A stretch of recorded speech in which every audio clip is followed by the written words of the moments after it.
Hey guys, welcome to my channel. तो आज मैं आपके लिए एक करंट अपडेट लाई हूँ जो कि है कि कैबिनेट ने वुमेन रिजर्वेशन बिल को अप्रूवल दे दिया है और इसे नारी शक्ति वंदन अधिनियम के नाम से इंट्रोड्यूस किया गया है लोकसभा में। ये एक बहुत ही historic as well as surprising decision होने वाला है और ये डिसीजन पीएम मोदी के स्टेटमेंट के बाद आया था, जो था कि न्यू पार्लियामेंट बिल्डिंग के स्पेशल सेशन में हिस्टोरिक डिसीजंस लिए जाएंगे। ये टॉपिक बहुत लंबे समय से डिबेट में है। इनफैक्ट मैं बताऊं तो 27 साल से ये बिल पेंडिंग है। बहुत लंबे समय से ये मांग चल रही है कि पार्लियामेंट में महिलाओं की रिजर्वेशन होना चाहिए। यह बिल एक तरीके से ज़रूरी भी है क्योंकि अगर हम करंट स्थिति को देखें तो लोकसभा में 78 वुमेन मेंबर्स हैं, जबकि टोटल लोकसभा मेंबर 543 हैं। तो ये सिर्फ 15% है लोकसभा की सीट्स का। जबकि हम डेमोग्राफिकली देखें तो हमारे देश में 50-50% वुमेन और मेन दोनों हैं। तो ये बिल एक तरीके से नेशनल और स्टेट लेवल पे महिलाओं की भागीदारी को बढ़ाएगा। ये बिल एक्चुअली 1996 से लाने का प्रयास हो रहा है पर हमेशा फेल हो जाता था। 2010 में यूपीए की सरकार इस बिल को राज्यसभा में पास भी करवा पाई थी, परंतु लोकसभा में पास नहीं करा पाई।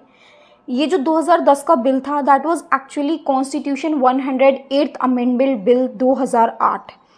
अगर हम इसकी कुछ डिटेल्स को और हाइलाइट्स को जानते हैं तो ये बिल जो था 1/3 ऑफ टोटल सीट्स जो लोकसभा में हैं और स्टेट लेजिस्लेटिव असेंबली में महिलाओं के लिए रिजर्व करने के लिए बोलता था।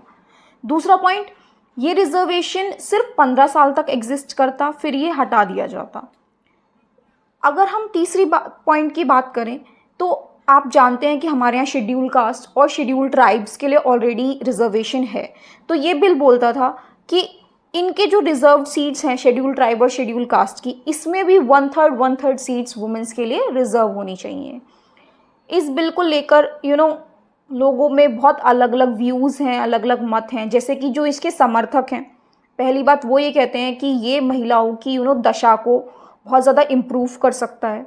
कुछ स्टडीज़ ने ये भी दावा किया है कि पंचायत में जो वुमेन रिजर्वेशन है उसने काफ़ी पॉजिटिव इफ़ेक्ट्स दिखाए हैं, महिलाओं को बहुत हद तक एम्पावर किया है। पर एवरीथिंग हैज़ अपोनेंट ऑल्सो। तो इसके कुछ अपोनेंट्स भी हैं जो ये आर्ग्यू करते हैं कि इससे तो बिना मेरिट के ही बिना प्रतिभा के ही महिलाओं को सीट मिल जाएगी। दूसरी चीज़, ये पॉलिसी बहुत बड़े बड़े मुद्दों से हमें डाइवर्ट कर रही है, जैसे कि क्रिमिनलाइजेशन ऑफ पॉलिटिक्स, राजनीति का अपराधीकरण। इसका मतलब ये है कि पॉलिटिक्स में क्रिमिनल्स की बढ़ोतरी जो हो रही है। अगर हम तीसरी चीज़ ये भी है कि ये रिजर्वेशंस जो है वोटर्स की चॉइस को रिस्ट्रिक्ट कर देगा। पर ठीक है, सबके अपने अपने व्यूज़ हैं। अगर आपके कुछ व्यूज़ हैं तो आप भी मुझे बताइए कमेंट करके। तो ये 2008 का बिल था जो हमने डिस्कस किया। शायद अब जो बिल आए उसमें कुछ चेंजेस होके आए, हमें अभी नहीं पता है। पर ऐसे ही जानकारी के लिए और क्या इसमें चेंजेस होते हैं, इन सबको जानने के लिए आप मुझसे जुड़े रह सकते हैं। और अगर आपको वीडियो पसंद आई तो इसे लाइक कर सकते हैं, शेयर कर सकते हैं और हाँ, चैनल को सब्सक्राइब भी कर सकते हैं ऐसे ही अच्छे अपडेट्स और जनरल अवेयरनेस के लिए।